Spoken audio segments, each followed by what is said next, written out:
La fenomenología existencial planteada por Rollo May. Nuestro grupo está conformado por John Alexander López, Ruby Fernández y Lizeth Diana Ramírez. De manera de introducción, queremos decir que la fenomenología existencial es planteada por Rollo May gracias a que este personaje experimenta ciertas dificultades existenciales en su estadía en Grecia. Esto le permitió abordar temas de aspectos individuales y colectivos.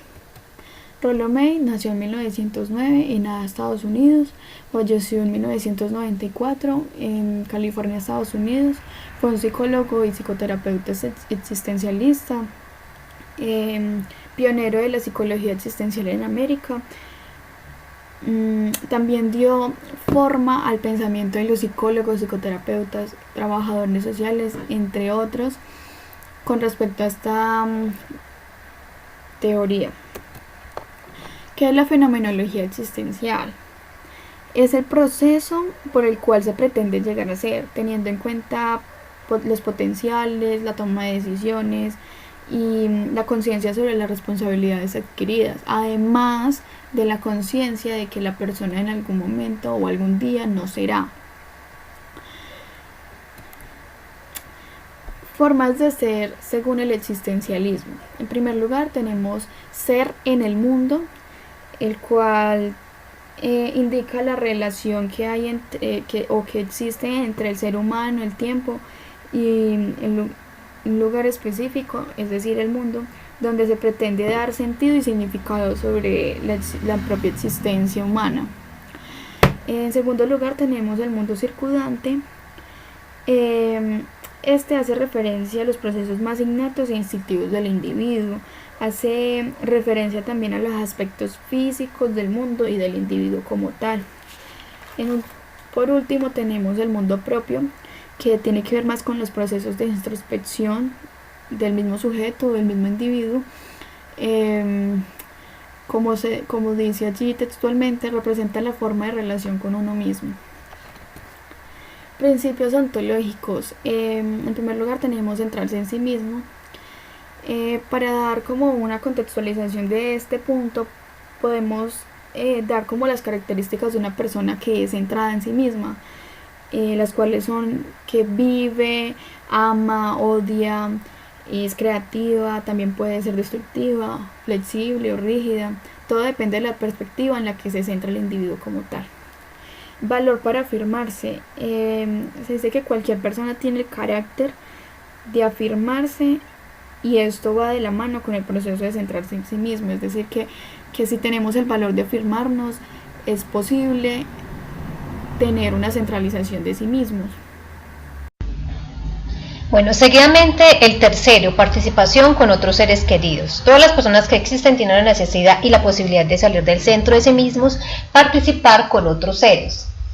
Con esto May hace referencia a que las personas necesitan de otras personas con las que pueda tener empatía y de las que puedan aprender. Cuarto, conciencia. Conciencia significa ser alerta o vigilante. La persona es cautelosa con las amenazas y peligros externos. El aspecto subjetivo de centrarse en sí mismo es la conciencia. May señala que las personas están alertas respecto a los peligros por su sentido de sí mismo.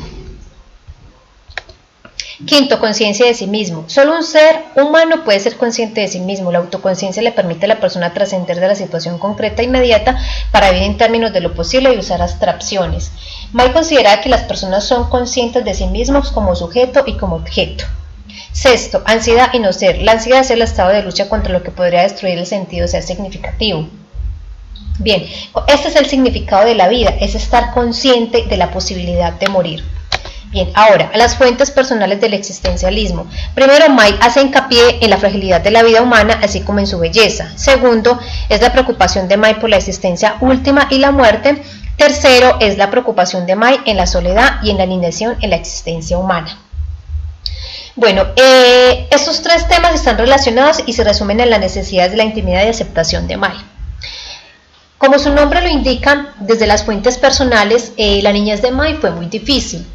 Creció en una familia en discordia y su hermana psicótica, lo que impulsa a May a interesarse por la psicología y la terapia, iniciando estudios en la Universidad de Columbia. Durante este periodo, May tuvo que contemplar la posibilidad de la muerte cuando se enfermó de tuberculosis. Pues en ese entonces la medicina poco podía hacer, pero afirmó también que se recuperó cuando tomó una actitud activa. En este periodo de recuperación observó en el sanatorio 3 tipos de pacientes. El primero, los pasivos e indefensos, los que invitan a su propia muerte a renunciar a luchar por su vida. Lo segundo, los que se quejaban por su desgracia. Dichos pacientes no morían, pero tampoco se recuperaban, dejando pasar el tiempo. Y los que se confrontaban con la enfermedad, aquellos que no solo logran su salud física, sino que se fortalecen en su proceso de recuperación. Amor y voluntad hace referencia a las perspectivas erróneas sobre posibles soluciones para mitigar problemas existenciales. Amor, contraposición de la apatía. Bien, la voluntad la define como lo que permite al individuo tomar decisiones voluntarias direccionadas a una meta o a una persona, y lo opuesto al amor no es el odio, sino la apatía. 4 formas de amar. Primero, ágape o caritas o cuidado, el amor dedicado al bienestar de los demás. El prototipo es el amor de Dios al hombre, es el fundamento de todos los tipos de amor. Segundo, sexo o deseo, a lo que Freud llamó líbido. Tercero, eros, el impulso biológico para procrear. Y cuarto, filia o amor fraterno o de amistad. Bueno, ahora le damos paso a nuestro compañero Alex. Bajo la fenomenología existencial de Roger May, expondremos 4 aspectos más: la voluntad, la bondad y la maldad, la libertad y el destino. La voluntad. Es posible evidenciar la intencionalidad como el puente entre el sujeto y el objeto, entre el conocedor y conocido. La intencionalidad es la continuidad de la persona y la aplicación inevitable del significado a los objetos y a las personas en su mundo, y para la experiencia del mundo en sí mismo. La voluntad y la intencionalidad están ligadas. El amor y la voluntad apuntan a influir en otros, son formas de moldear, formas y de relacionarse con el mundo. La voluntad es vista como la capacidad de organizarse para alcanzar sus metas. Es la prueba de que la realidad es lo que busca cada quien. Otra definición de la voluntad, según May, lo expresa como una capacidad de hacer que los deseos vienen verdad.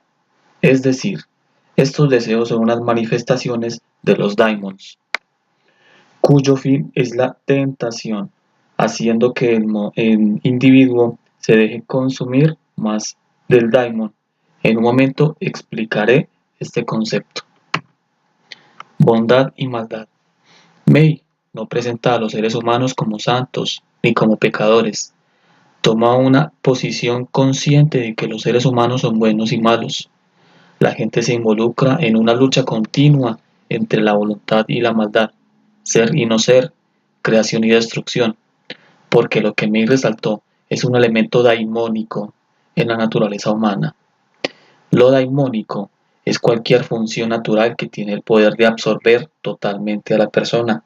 Ejemplos muy claros como la sexualidad, el erotismo, la cólera, la pasión y el anhelo de poder. La libertad es la capacidad para elegir o decidir.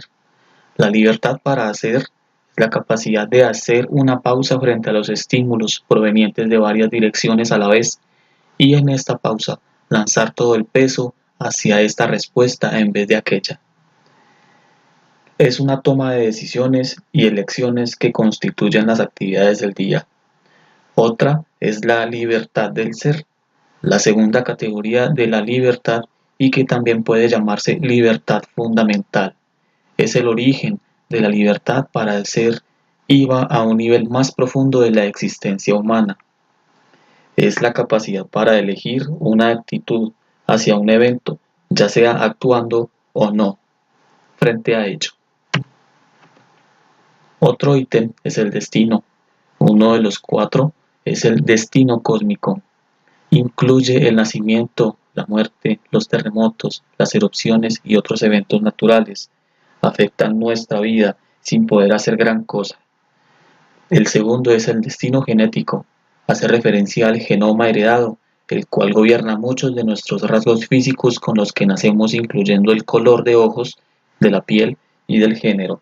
También incluye hasta nuestros talentos. El tercer ítem, como el destino cultural, incluye la familia, la sociedad y la cultura en la que nacemos. También el cómo nos desarrollamos en todo el contexto. Por último, su destino circunstancial. Incluye los eventos humanos sobre los que el individuo no tiene control. Un ejemplo muy claro es la caída de la bolsa mercantil o un acto terrorista